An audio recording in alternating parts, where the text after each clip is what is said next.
Non, mais Monsieur Sénard, il est comme Carlos Ghosn, il veut le beurre et l'argent du beurre. C'est-à-dire que d'un côté, il dit pas de nationalisation parce qu'il sait bien que la situation de Renault aujourd'hui appelle de plus en plus de personnes, d'individus dans l'entreprise et comme à l'extérieur de l'entreprise, de s'interroger sur la stratégie de l'entreprise. Donc d'un côté, il demande à l'État de l'argent pour sauvegarder une stratégie, encore une fois, qui est mortifère, pour le moins, comme le virus l'est aujourd'hui. Mais de l'autre, sans avoir à supporter entre guillemets de nouvelles directives qui permettraient à notre sens pourtant de répondre à des besoins communs. Et donc nous, on est opposés à toute aide qui ne remette pas en cause de manière frontale la problématique de la stratégie mortifère que l'on subit depuis maintenant des années.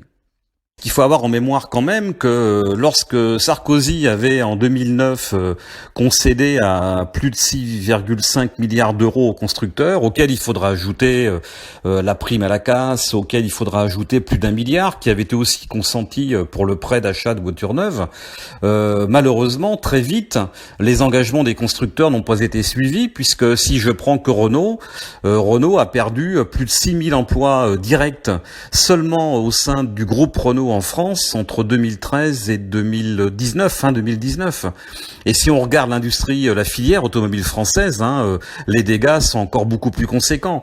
Donc on peut pas avoir le beurre et l'argent du beurre. Et donc par conséquent, encore une fois, ce dont il est question aujourd'hui, c'est redéfinir une stratégie qui soit réellement une stratégie industrielle qui réponde aux enjeux sociaux, sociétaux et environnementaux.